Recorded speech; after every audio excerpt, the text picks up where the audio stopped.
which he swore to your ancestors.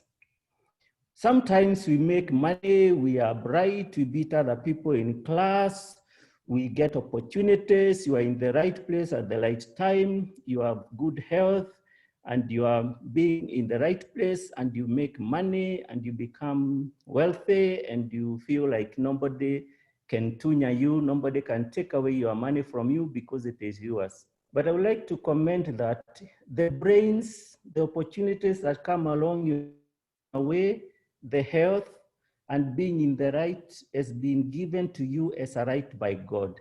So we should not boast about having money or having good brains. In 1 Timothy 6, 9 to 10, the Bible talks of those who want to get rich fall into temptation and a trap, and into many foolish and harmful desires that plunge people into ruin and destruction. For the love of money is the root of all kinds of evil. People eager to make money have wandered from the faith and pierced themselves with many griefs, looking for money. People, in the name of love for money, have committed murders, have gone to jail, have been prosecuted, have been investigated by, you know who is investigating many people these days. They have had family failures because they went looking for money and left their families. The love of money has brought many people many kinds of griefs. The other fact I would like to say from Bible about money is that Jesus said himself, no one can serve two masters. Either you will hate the one and love the other, or you will be devoted to the one and despise the other. You cannot serve both God and money. When Jesus was speaking this, actually he had not been asked about money, but he wandered into it. And I think of this situation, who is a master? A master is the person who you report to, who is in charge of you, who is your leader of some sort. And when he says, you cannot serve God, both God and money, he is saying, if you take money to be your master and God to be your master, it's like a woman trying to have two husbands, you know. And if you have two husbands, of course you have to love one and hate the other. You may not declare it, but you'll be leaning towards the other. And Jesus was talking about this because money can be dangerous, money can be a master, and money can test many. The other facts I would like to talk about is, why should we talk about money?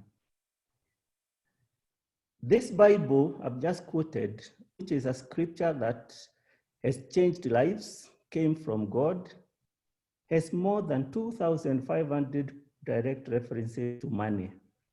16 of the 38 parables that Jesus told are concerned about money. The New Testament says more about money than about heaven and hell combined. So being told to be careful not to go to hell has been less emphasized than the emphasis given to why you should manage money properly. 5 times more is said about money in the Bible than prayer and faith. It's a very important subject, more so for men who really push and pursue it. Things that various successful people said about money. I said I'll go very fast in this portion. King Solomon, a man who ruled and married 700 wives, he had 300 concubines. I don't know how many, whether he had more than 1,000 bedrooms to visit with his wives and concubines. One of the most acclaimed as a very rich and wise man said, after all this, after looking for the money, after living with all these wives, yet when I surveyed all that my hands had done and what I had toiled to achieve, everything was meaningless. A chasing after the weed, nothing was gained under the sun. Solomon was looking back at his life. He had everything that anybody could desire. He had all that the world could offer, but he said everything is meaningless. I'll go to people nearer our time. John D. Rockefeller is an American. His full names were Davidson John Rockefeller. He said, I have made many millions, but they have brought me no happiness. When Rockefeller was saying this, he had really been toiling. He is considered one of the richest Americans of all time. I don't know at what point he'll be overtaken by the ones who are coming up, but he was very, very wealthy. It is said that one day Rockefeller went to visit his pastor and said, I have found no happiness. And the pastor told him, you have been spending your time looking for one more dollar, and this has brought you no happiness. Why don't you start thinking of how can I give one more dollar to somebody? How can I donate one more dollar? And after a while, he visited his pastor and said, sure, I have found happiness. And he focused on giving to other people. One of the authors who have written a book that I like, before I go to him, Henry Ford said, and he was the founder of Ford Motor Corporation, I was happier doing a mechanic job. At that point, he owned a plant that was a first of its kind, where you could produce vehicles in a conveyor system. You know, the way you produce in a factory currently in vehicles was founded and established by Henry Ford. But he said, I was happier doing a mechanic job. He didn't feel happier by any further. Now, we go to another person, Steve Jobs. Steve Jobs says, without a doubt, money is important. Money does a lot of things, and one of the most important things is it creates choices. But after a certain point, money doesn't make people happier. We know so much about Steve Jobs, but he says, at some point, after creating all the choices you have, you don't continue to be happier with more and more money. Andrew Carnegie was a steel millionaire, and he said, millionaires seldom smile. What is this telling us about money? Is that when we are chasing money, we end up in a situation where we are chasing after mirages. So Randy Alcorn, the author of a book called Money, Possessions, and Eternity, wrote, most people chase after mirages with money, but they run out of money before they run out of mirages. What are mirages? Solomon tried to chase women. He was still chasing by the time he had 700. Better cars, we can go for the best and soon another one will be done.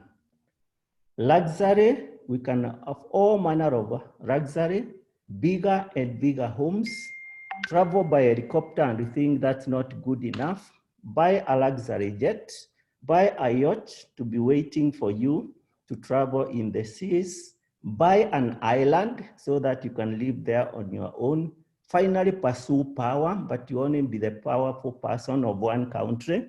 The ideal one is to pursue the one of Itra, trying to be the president of the world by starting to conquer Europe, but you will run out of the things you are chasing. You run out of the money before you get all your mirages. And at one time you'll be asking, what else can I buy? As long as there is money, there will be more to buy. And I would like to challenge us this evening. When you think about success, how do you see success? How do you define it? Some people have said that success is having a lot of money. Success is having a good family. Success is, I don't know what. But money cannot define success alone. The writer of the book I mentioned, Money, Possessions, and Eternity, Randy Alcorn, said that broken families and broken lives among the rich should tell us something. This point is saying, if money was what brings happiness and satisfaction and fullness in life, the ranking of the happiest people in the world would start with people who live in the most famous neighborhoods. Those would be the people who would be the happiest people in the world. But this does not happen. The happiest people are not the ones with the greatest money. In fact, some of the happiest people live the simplest of lives. So for you to enjoy and to think you are successful, it's important to know that broken families among the rich are also teaching us a lesson.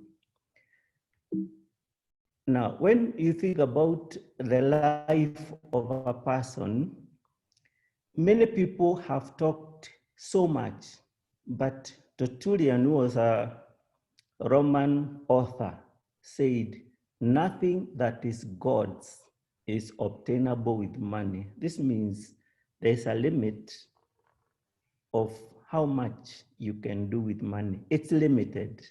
Forgiveness of sins, love, sleep, peace of mind, a good wife, children, good health, happiness, friends.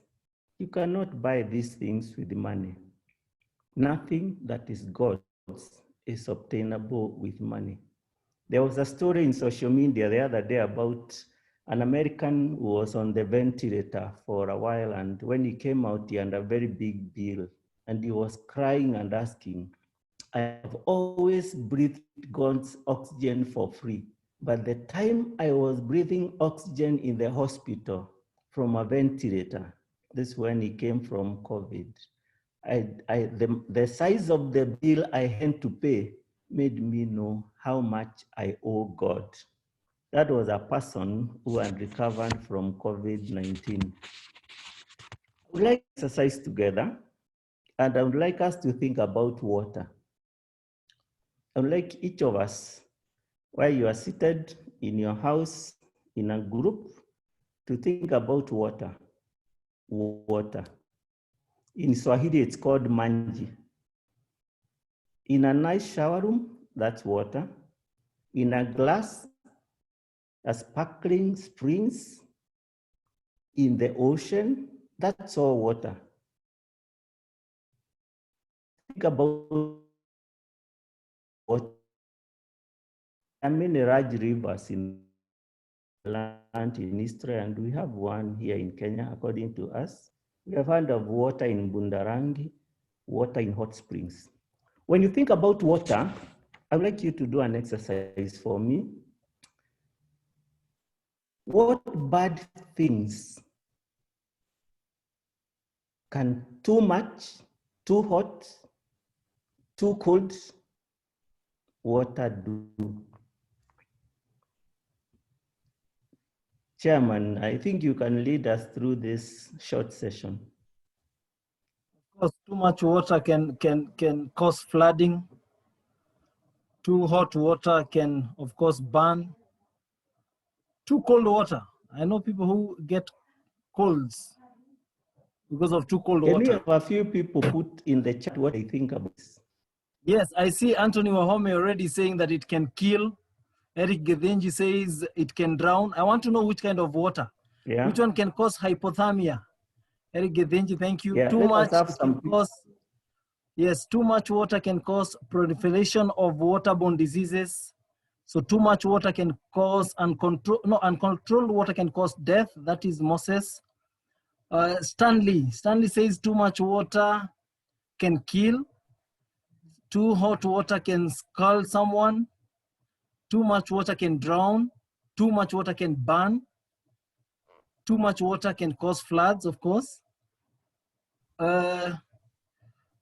Yeah, there we are, engineer.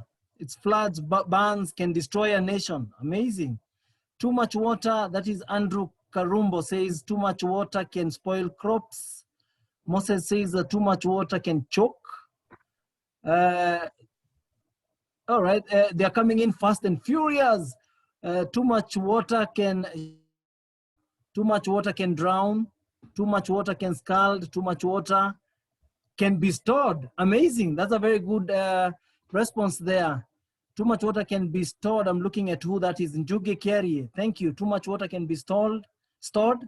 Too much water can be destructive. Too much water can lead to no life, can cause hypothermia, can cause sore I think throat. There we you are. may have to stop because I think there are 51 from 150 people. You can't keep up with the issues of too much water and what it can do. Yes. Water is neutral. Water is neutral. And neutral as it is, it has all the good elements about it and its life. Out of control, water is bad and dangerous. And that's what I wanted us to do, the exercise of what can too much water do? Money, too, is neutral. It's a neutral medium of exchange and can be used for good or for evil. Many times when we chase after money, we are just thinking of having it. But once we get it, some of us respond very different from the use of it. And I would like to say here, a good thing like water, the greater a thing's potential for good when used rightly, the greater is the potential for evil when used wrongly. So it is with the money. It has vast potential to be used for either good or evil. What do you use your money for? Money, you have a lot of it. It can purchase sex. It can bribe a judge. It can buy cocaine. It can pay a hit squad to murder somebody. It can support mpango wa kando. It can fund terrorist activities, and it has done with certain people, and so forth. The evil resides the person using the money, not the money. There's nothing wrong with the money at all. What are the good uses money can be used for? Money can be used to give families a good life. It can feed the hungry.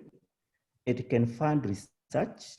It can clothe the poor, provide shelter, fund good causes, provide for missionaries, build churches, make a wonderful family residence. The good resides in the user, the giver, not the money. As I said earlier, a very good thing has high potential for evil. A neutral thing like money or water, because money is neutral, can be used either to achieve good or evil. The lesson here is that money is morally neutral. There is nothing wrong with the money. The holder of the money determines if it's going to do good or evil. In view of the foregoing, how do we handle money? And this is part 3 of my discussion and the last part. And I'll only do a few points, 5 of them. How do we handle money? Seeing that the things I've said about famous people, about the Bible, about wise people, react to the whole subject of money. How do we go around using and thinking and managing money? I have 5 points which are structured in we must react. The R, E, A, C, T are in red for those who are looking at their screen. They're in red because I want us to remember the 5 points that I would like to talk about money. How do we react? We react by thinking of the R. The first thing about money, which I read in the beginning, is you might say to yourself, my power and the strength of my hands have produced this wealth for me. But remember the Lord your God, what's He who gives you the ability to produce wealth. This scripture is telling you Remember who the owner of your life is. Invest in giving back to God's work. Support those less adored than yourselves. This includes your relatives, your neighbors who may be in trouble, and anybody who is less adored. Do things which will outlive you. Because you know that this money does not belong to you, you can as well use it for good. To do things like building churches. I remember when I was in a civil servant, I was a civil servant working in Kisumu. One of the projects I did was building a church with some people, but I was chairman of the building committee, and I was just an engineer in government, not having a lot of money. But these days, when I go there, they have a residence, they have what is it called, a retreat place, they have some guest house, and I feel like that will outlive me. I was transferred many times because I was an engineer for 9 years. I was transferred to Kapsabet, and there was this little church that was trying to start a congregation there. Mzee came to me, I was a district engineer, and said, engineer, ninasikia wewe unaokoka tusaidie. So I joined them in establishing that church. Eventually, he became a great friend. At one time, one of his sons worked with me, and I feel happy about it. Same with the days that I lived in Nakuru. And you know, no one became poor because of giving. I didn't have a lot of money. I didn't even tell you about myself and my life. But having been born in Mount Kenya in a place that was basically peasant farming, my father had gone far and wide, like many men do, and my mother was the one fending for us. We would go through life in the very normal way, doing coffee work, and finally I finished my primary school and went to high school, where I didn't have a lot of money, but I used to give my tithe from pocket money, which was very little. I would have to take my things in a bicycle to the school because it was nearby, and then return the bicycle and walk back to school. But I used to have some little money. Eventually, I bought a small camera, which I was taking photographs for students in school. And I would find that I was actually making more money than I needed, not because it was too much, but because I had tailored my expenses to be in line with that. Some of us know people who earn 15K, 20K, 80K, 100K, half a million, and they're struggling to balance their budget. When we think about money, we should think about the money working for us. Do things which will outlive you.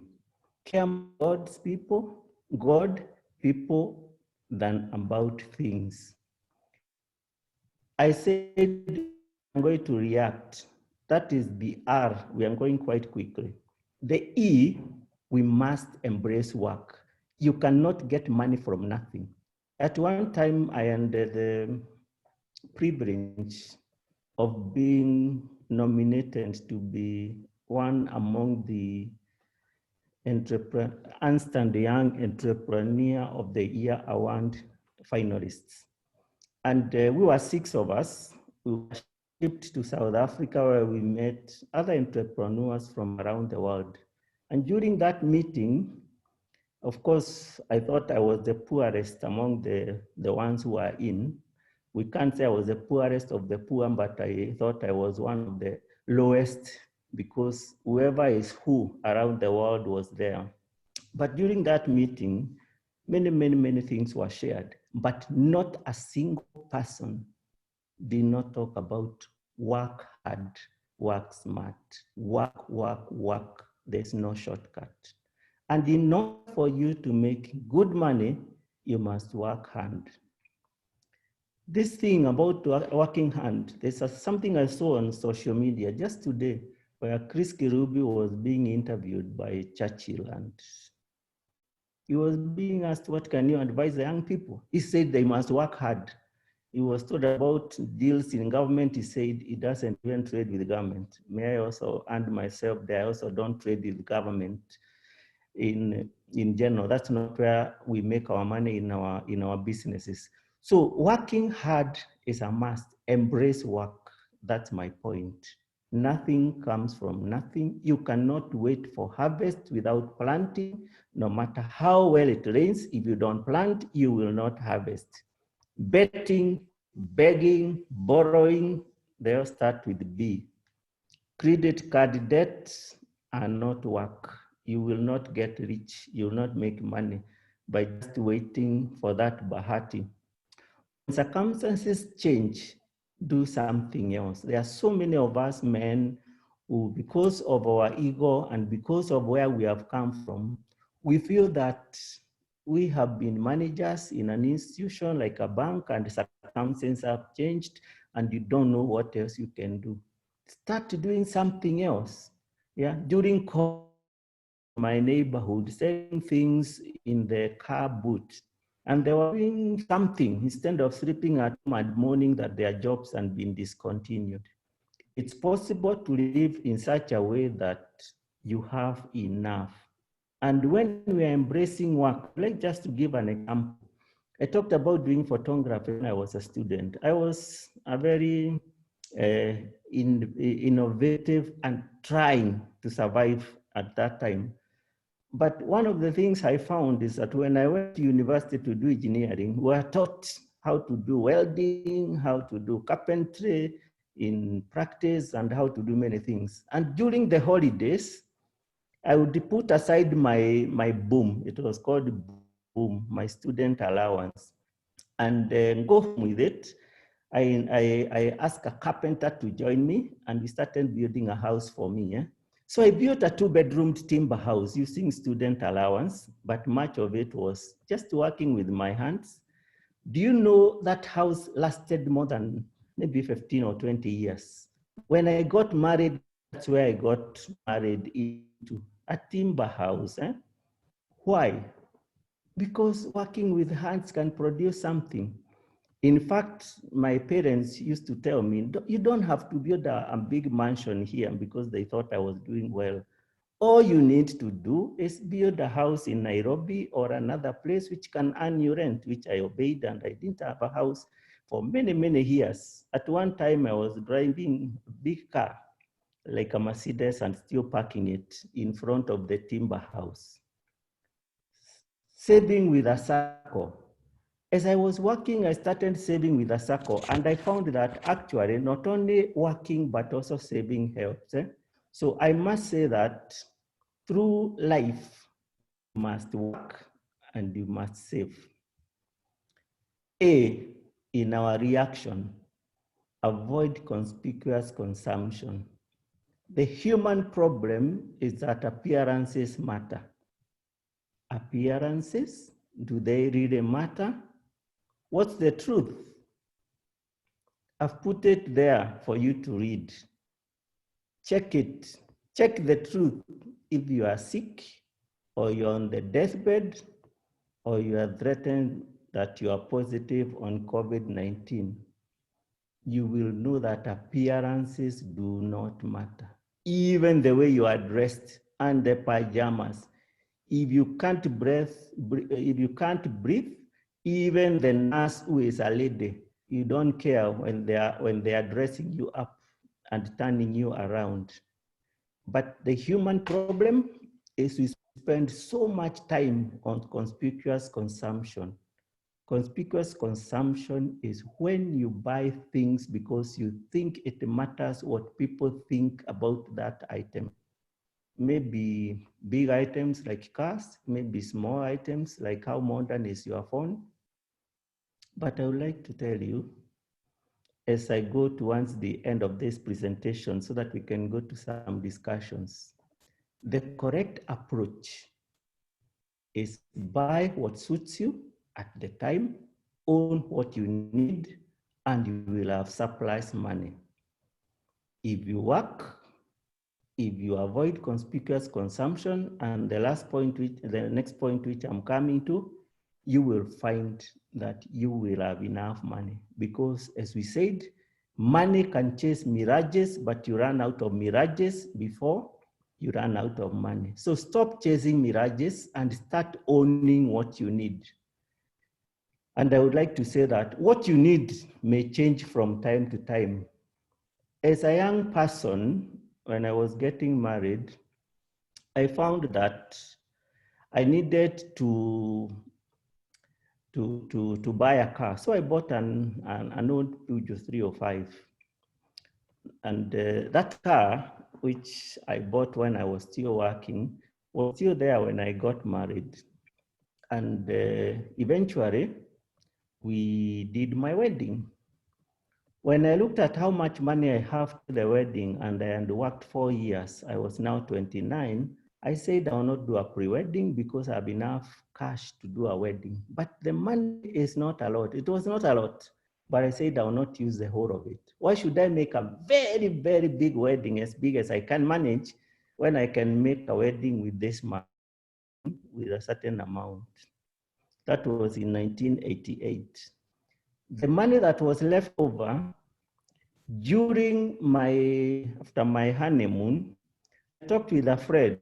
I'm not sure whether he is in this meeting. He might be, but one of the ones who joined earlier texted me, wrote a WhatsApp to me telling me he's in the meeting.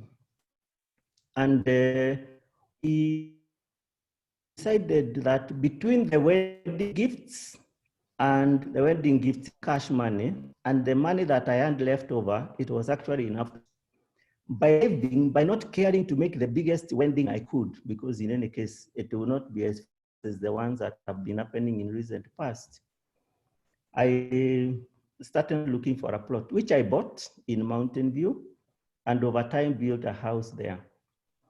But during the time that I was, after getting married, we discussed with my wife, who is a very logical person, though educated.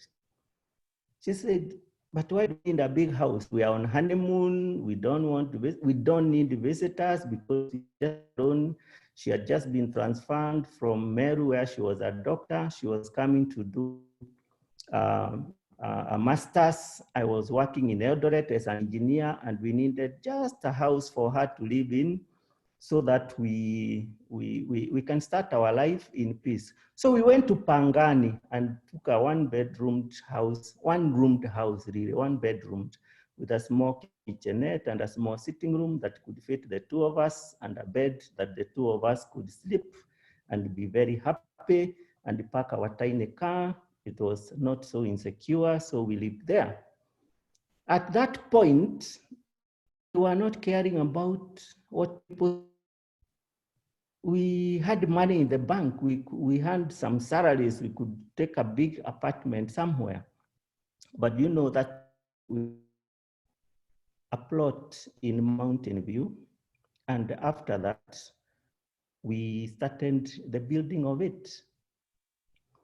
When I decided to resign from employment, I'm talking about conspicuous consumption, not caring what people think. We had worked for a few more years and we owned 2 cars, but we have decided to start business and we could not afford to finance the business fully. The business was demanding much more. We sold one of the cars, stayed with the older one because it couldn't raise so much money, and put the money in the business. And it is through the accumulated money that 3 years later, we could go, because at that time our lives had changed, and make an order for a brand new Mercedes. That was in 2006 or something like that, where we could now afford to buy something. But we had lived a life without caring what people think. They did not stop us from achieving later on. Control debt. That is the last aspect after conspicuous consumption. Many of us get so lost on matters of debt. Overcommitment can be very stressful. accept that delayed gratification pays, because if you wait and buy something when you can afford it, you'll be better off if you took too much loan. These businesses, as opposed to individuals, may have loans, but a loan that is manageable, because you have seen many companies collapsing because of too much debt. Invest and save in various ways. This reminds me of savings for those in this meeting who are young. When we were bringing up our children, every time we got one more child, we have only two daughters, but each time we would start a child educator plan. And we didn't have a lot of money, but those plans really helped. When one of them was going to South Africa and the other one to Britain, we paid part of the fees using the child educator policies. Savings do count. Control debt, but instead of debt, you must save. Do not take every cent the bank can approve for you. I have learned, those who are in the banking sector in this group today can tell you, and those who are in finance will tell you if you know them. The bank does not know where else you spend their money. They know what comes in and what appears to be going out regularly, but they don't know how many commitments you have. So they will offer you more money than you can pay back. Take what is comfortable for you, control regular bills. Some of us put all manner of bills on a continuing basis. We start paying for this, for that, for that. When you can afford it, when you can afford being a member of a club, you can afford having 3 TVs. One is a DSTV, one is a Zuku, and the other one is something else in every room, and people want to watch different things. You subscribe to so many things. It's all very well if you can afford it, but not for conspicuous consumption. And basically, control your bills and your money will be left over. And I must say, I have never earned a lot of money, but my money has always been enough because I knew the trick. Mirages will not help me. I'll chase them until I run out of money. Higher and higher lifestyle will not save me. I mean, looking at myself today, somebody might say I have some things that are expensive, or I do some things that are expensive, but they are within the limits of my capacity without borrowing. And one of the things that I would say, that even after we had started business and found that we were now starting to be quite stable, one day we decided to expand the business and we found we didn't have enough money. Do you know, I rented out one of the petrol stations, which was branded our company, to another competitor, and everybody thought we were getting finished because we needed to raise a large amount of money at that time. I think it was about 100 million, and we were short of money. So we rented it with some 20 million 5-year lease, which helped us to cross over. A few years later, the lease ended, we repossessed our station, and it helped us to grow. What am I saying? By controlling debt, we reduced our amount of borrowing and managed to move to the next level. If we were people who cared about conspicuous consumption, we would not have done that. But what does it help? What people think?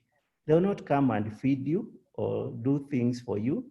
If you are in politics, maybe, but that is another field which I wouldn't like to talk about. The final reaction is the T. Teach the family and the young about money. You know, the last time we had Man and His Mind, there was so much said about men and their ego. Sometimes you don't want to know how much is, you don't want the children or the wife to know how much is in your wallet, even when it has nothing. You pretend that, ati unataka nini? Nataka kununua a toy. Pana, enda huko, mimi sitaki kununua toy. You don't want to say, I don't have cash, we have budget, you know.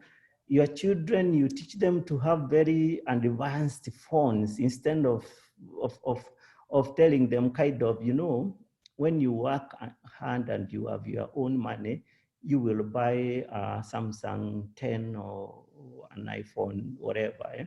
But for now, I only buy you the basic phone that meets your needs. Don't die of stress pretending that all is well. If you are tough, tell the children, tell the family that we are going to adjust because things have changed. Daddy has lost his job and or he has changed jobs and the new job does not have as many luxuries as we used to have. And they will learn to help you save, and that learning about money will remove stress from you.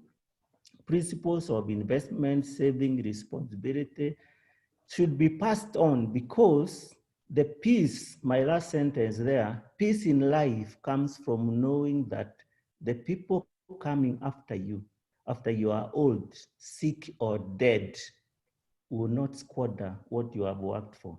If you don't teach the family, teach the young about money, you are in trouble, because one of these days, like somebody said, if you are sick, do not worry. If you get very sick, do not worry. If you get extremely sick and you are not about to die, do not worry. Everybody will get sick, get very sick, and then get very, very sick and die. At that point, when you are very sick, because that is life, and you start regretting. You are even hearing they are fighting of your land. They even have stolen your checkbook and trying to forge your PIN. They have, this is not the time to be regretting. It should be the time to be celebrating that you taught the young about money and they are caring for it. You can make a new growth trajectory by having the next generation take up from you. You will do very poorly if your money is just being used. Subtracting is not equal to addition. What have I said? Because I'm winding up. As a person, we need to think it this way. I will remember that God is the real owner. I will embrace work. And when we talked about embracing work,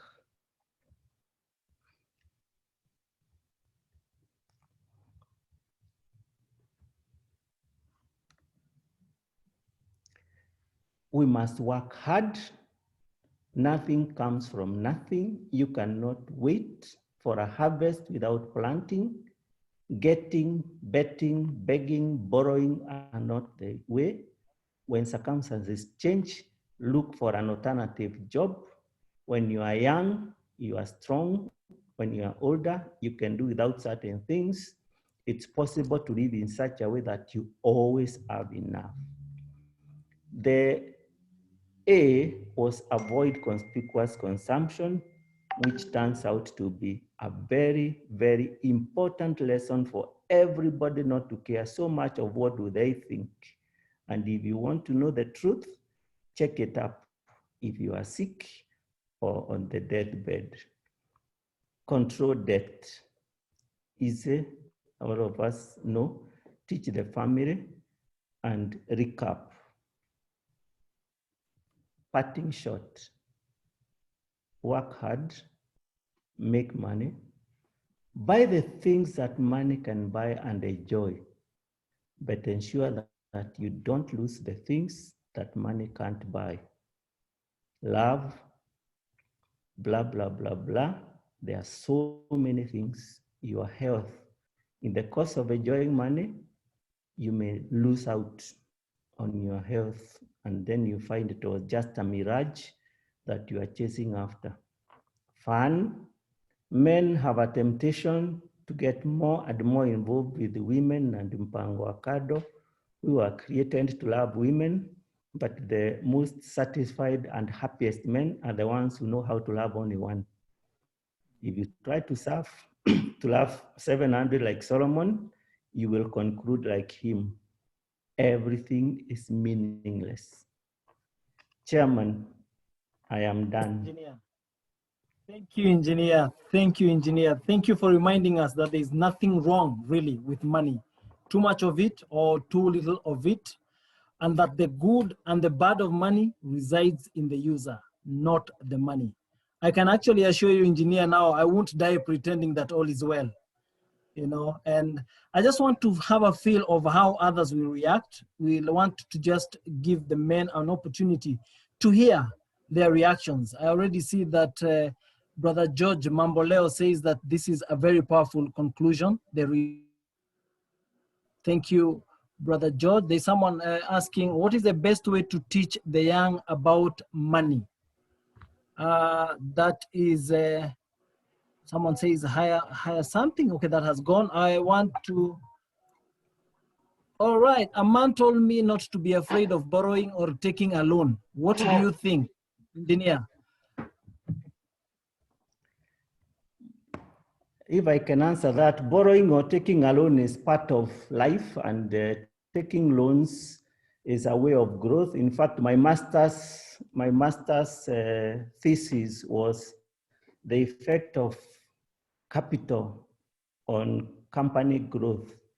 Borrowing is good, but how much you borrow must be very comfortable for you to pay, even if what you are borrowing for fails. Like you are borrowing to start a business, make sure you can comfortably pay, because if you don't, you can actually fall in great trouble. You will run out, you will be auctioned, and it's possible to grow with reasonable borrowing. Control debt was my word, not avoid debt. Thank you. Thank you. Thank you. Someone also is asking here, what is the best way to teach the young about money? Engineer.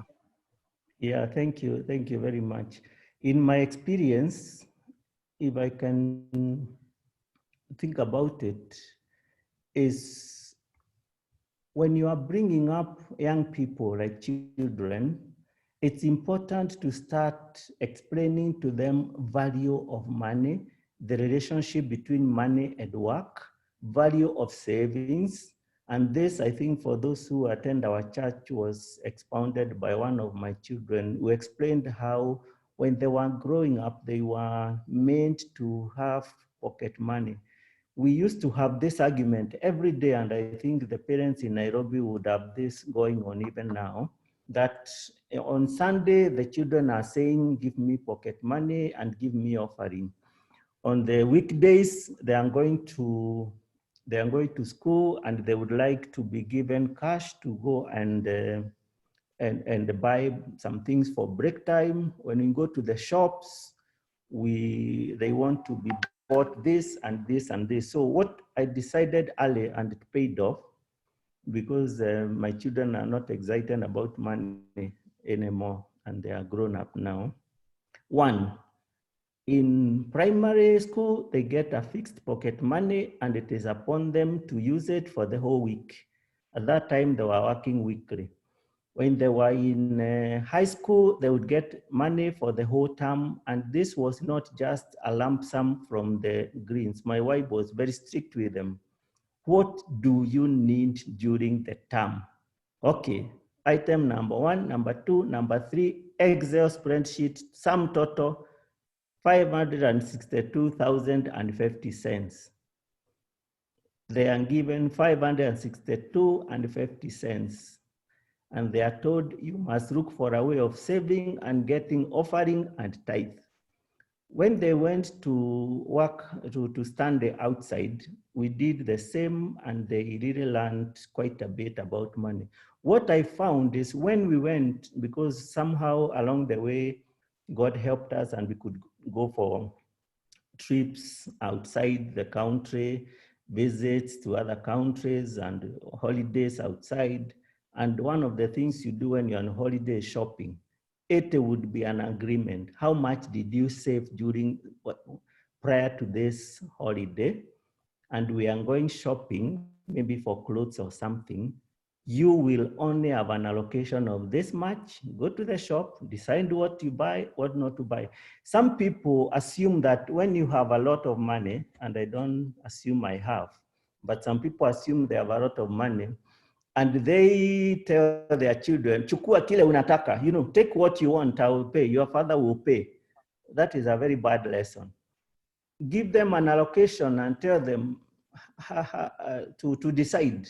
In the whole of this holiday in Paris, I have only 2,000 equivalent shillings, or 4,000 or 5,000. Do I buy a dress? Do I buy a phone? Do I buy a mobile? Do I buy a what? That's the spirit of teaching. Let it be practical. Thank you, engineer. There's a question here, and I can tell this one comes from someone with a financial background. It's so accountant-ish. He asks, what is a healthy debt percentage to income? That is from Alie Okoka. There is also another challenge, Bwana Engineer, that you might be aware of, that has become a phenomenon in our country right now with regard to mobile money. So someone wants to know, what would be your comment on Fuliza and other mobile loans? Maybe you can take those two first. And quickly, because there are other questions that are coming in fast and furious, Bwana Engineer. Okay, the ratio discussed a lot.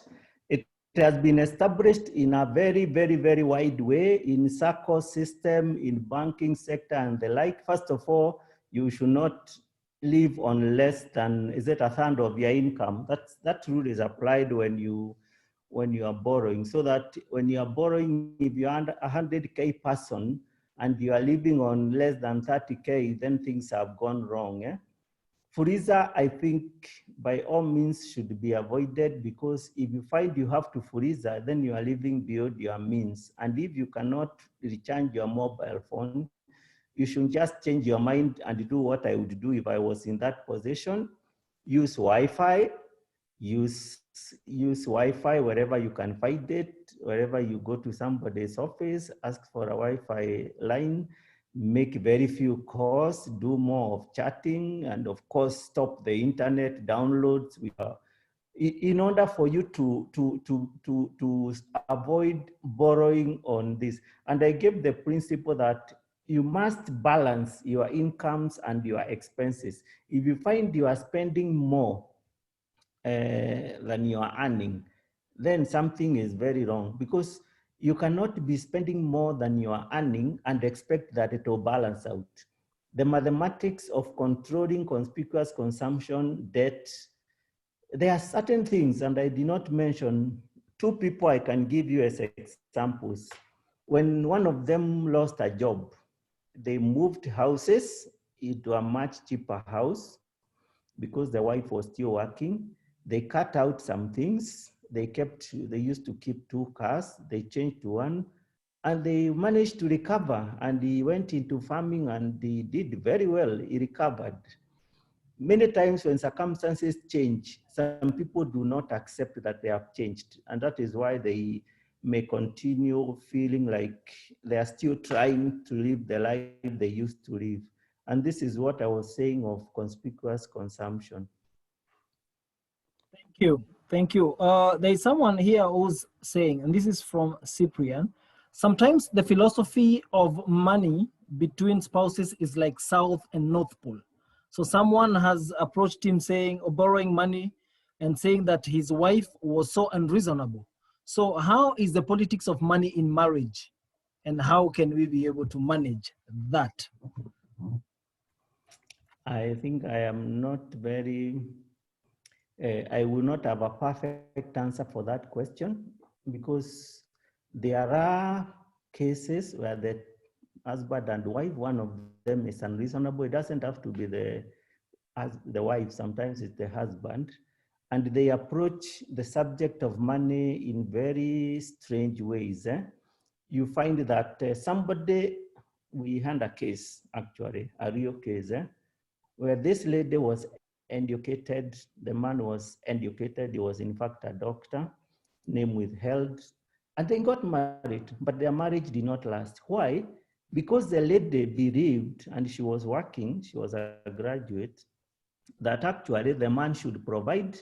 Her money is pocket money to go out with her friends, to buy dresses and handbags and perfumes, It should not participate even in the kitchen, even in anything.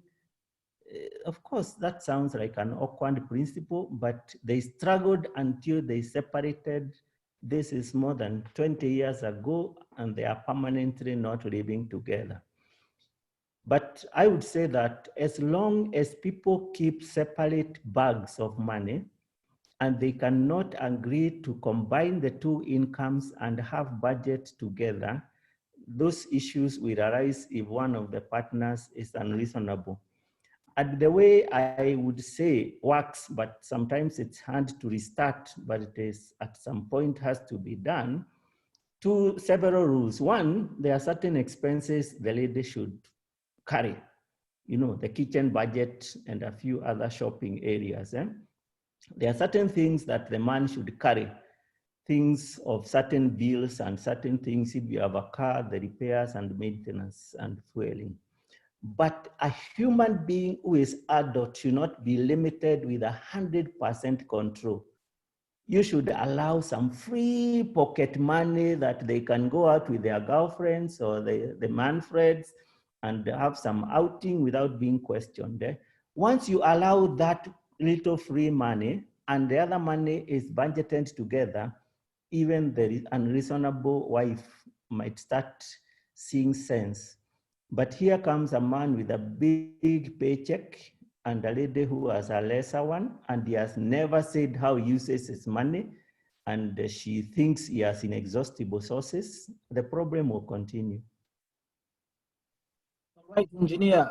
A quick question on balance. One is, how do you balance, of course, between focusing on a certain job or on a certain business, which could be high risk, vis-a-vis, being a jack of all trades because you want to start small and to do a lot of things before you grow. And secondly, there is another very, intricate balance here between encouraging your children to save. So you want to encourage your children to save, but there's a child who wants to save to buy that iPhone. So, I mean, would you be spoiling them by encouraging them to save because they want to do some house chores? And so that once they have saved enough money, they can achieve that iPhone that probably may not be very good for them. So are you encouraging them? How do you encourage them? How do you balance between encouraging them to save and not spoiling them? Engineer. Yeah, one example that, yeah, my internet.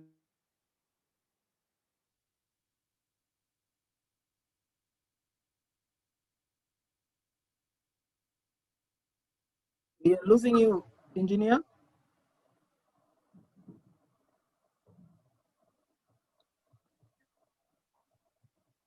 All right. I think we are losing engineer. I think he's just mentioned something about his internet. He's back. He's back. I see him Yeah, back. All right. I think my Wi-Fi became unstable, but I've switched to something else, my standby option. So I missed a little bit, but there was a question that you asked about encouraging people to save. I don't know whether you said something after that or I answered it.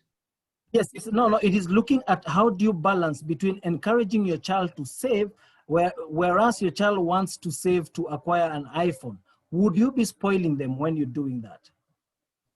I think and if also, they are, sorry, if and they have also when you answer that, also look at the balance between, focusing on a business that can be high risk vis-a-vis being, like a jack of all trades and being like a serial hustler. Hustler has become a very common name in this country right now. So yeah, yes. let's talk of saving before we talk of hustler. I think saving is an art that people have to learn, that it's not just the patience, first of all, to set aside money and not to use what you have at hand is a very, very, very big benefit, even when you're bringing up children. If a child decides their highest value item is an iPhone and they want to save because they want to own an iPhone, one, I think you don't limit the pocket money you have been giving them. Let them prove that they are saving from their normal routine expenses, normal routine allocation of money. And in order to encourage them to save, because they may be aiming for something very high, there are parents who have done it either way. One of my friends did it in a way that even when their own, if their son didn't pass exams, they will tell them they will give them a loan in order to do the repeat. You know, I'm only paying for you first year, second year, then year, fourth year. If you fail one of the years, that will be a loan. I'll pay it, but you will, I will debit you with a loan for the whole year because you have made me repeat payment of fees twice. If you have a child who is saving for an iPhone, one way is, well, you save up to 75%, I'll pay 25% because I want you to be the real owner of the phone. I don't want us to own it 50-50. The other way is you agree with them with a target, okay? You save this much every month, I keep for you, and when it reaches a certain point, I'll buy the iPhone for you. But I think learning the saving culture is the more important thing than attempting to push them too hard. Hustling and risky businesses and serial hustler are separate issues which are very complicated. Get rich quick was in the Bible, in Timothy. People want to get rich quickly fall into all manner of evil. There is a principle in business: the riskier it is, the higher the profit. The lower the risk, the lower the profit. You have to weigh, where are you going to lose money? If by just being told of some abracadabra where you make billions in a few days and you think you can fall for the idea, and then you fall in and find it was a scam, and that is why even the pyramid schemes and things are getting followers because of the feeling that I might make money quickly. I think patience pays, and working does not mean taking shortcuts into things that are not realistic. You have to be realistic in your investment. There are many businesses adding value, uh, buying and selling, that is trading, manufacturing, innovation, but you must go into something that you know is reasonable. When I talk of manufacturing, it could be cheese, it could be fruit processing, it could be in an industry or making desks like the ones I saw on media the other day where carpenters are getting a killing from making desks for schools. It could be ICT where you are innovating a software, but you can't live in a dream without settling somewhere and becoming a serial hustler. It means you are not set on that. One perfect thing I know is that everything you do and practice enough, you become an expert. If you don't have enough practice, you never become an expert. And becoming an expert gives you the power to control that industry. Thank you. Thank you, Engineer. Let me just read a few reactions that are very positive from the men. We have Kingori Muito, who says that these are fantastic insights and very practical examples. We have Rugo, who says that this is a very memorable insight. React, he's asking that we share the notes. Yes, we shall be sharing the notes. Stanley says that avoid paying debts, you know, example he gives here, so that you borrow from A to pay B. So you borrow from Peter to pay Paul. And this is very common with mobile loans. I have Jesse, who says that this is a very powerful teaching and requests us that men should actually face such realities in life so that we can be great men. So I just want to thank you very much, Engineer, for your wisdom on money and of course for sharing your experiences. I am sure that there are sharpened men this evening. Simon Washira says that he has learned to avoid conspicuous consumption in everything, and that is his take home. Someone also says here that it is quite enlightening, and I believe that all men are happy with what has been shared today. I love what you keep referring to, God's word. God's word is actually practical. That is Martin J here. Thank you, Martin, for your comment. Gentlemen, Chairman, yes. Yes. Engineer has something he wants to say. I guess one thing that he wants to say. But and as he does that, there was an earlier question that was put in the question and answer. Somebody had said, Engineer, can you mention one area where you have had a painful experience either in investment or in practice? Thank you very much, James Kabucho. That's a question I've just seen from Eric Gideji, who says, kindly share with us an example of a painful experience that you have gone through in the area of financial investment or practice. I think anybody who wants to make money will lose money at times. My first business ever was to buy timber in Nyeri and go to sell it in Nairobi. I did not calculate properly and I put in some money, and when it was calculated, it was negative. The second painful experience is at one time when I thought my business was doing so well, I overborrowed and I was struggling with cash flow. I was almost ending up where you have seen others who have collapsed. And I discovered that even when business grows bigger and bigger, you must balance between what you can sustain, because it's possible to be in that situation easily. Right. Thank you, engineer. And I think then that the question of us remembering that it all belongs to God, so that we don't think that that was the last million that you could ever get. Let me not let you go before you answer one very critical question here. And this comes from Hiram, who says, how do you handle a situation where your wife starts earning more than you are earning? Yeah, I see that. I think this deals a lot with the self-image.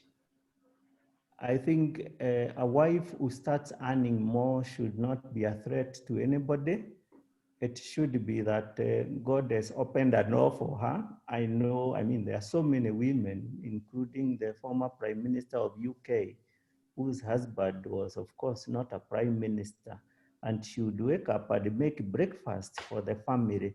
A lady who starts earning more, but the man has the right self-image, they will just support each other. And if they use the principle I was saying, that all the money is ours, allocate resources, she may be traveling abroad and doing a few other meetings with other people, so she may need more money to sustain her activities. But the man himself must also have some money to go out with his friends and the like. Then they could be buying a house or a car jointly with the money that falls into one kitty.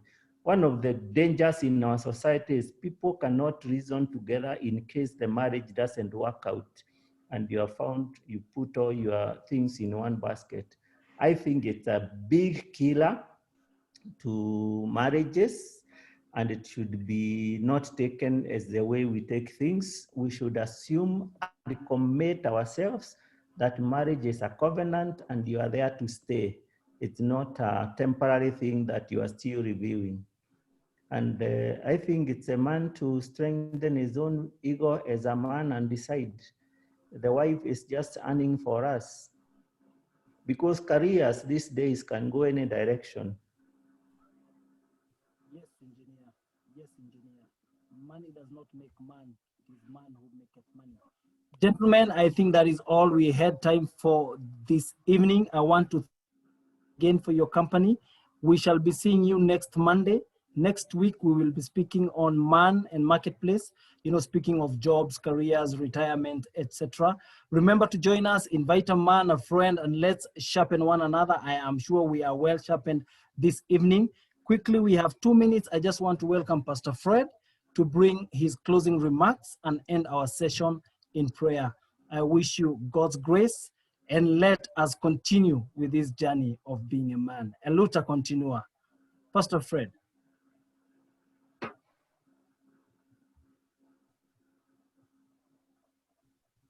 Mchungaji Fred, are we?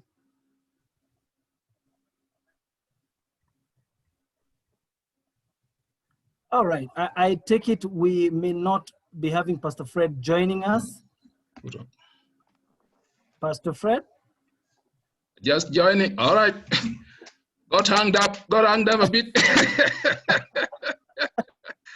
All right, Chairman. Are you still reacting? I tell you I'm reacting, my thing hung up. My thing hung up, but really I just want to close it with the words of the psalmist in Psalm 134. And I believe it's the last verse there saying, may the Lord bless you.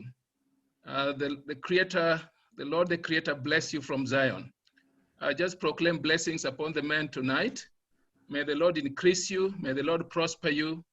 May the Lord cause you to flourish. May the Lord indeed surround you. May the work of your hands be blessed of the Lord. And those will be my proclamations tonight. And it has been a wonderful, wonderful night with engineer and the team. So thank you, Chair. We bless the men. We look forward to seeing everybody next Monday. God bless. See you, gentlemen. Bye-bye. God bless you. We see you next Monday. You can go on to watch news, and we will definitely see you next week. Remember to invite a friend. Remember to invite a man. Let iron sharpen iron. Good night. God bless. Good night. Amen. Thank you. Amen.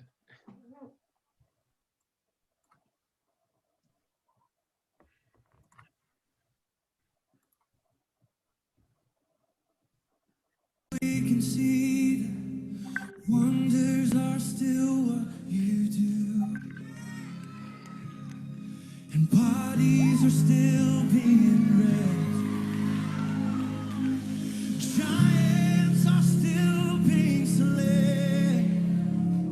'Cause God, we believe, yes, we can see wonders are still what you do. We are here for you. Come and do what you do. We are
Kind of sense this. Lay your hands on the people, just like on their shoulders, the one beside you.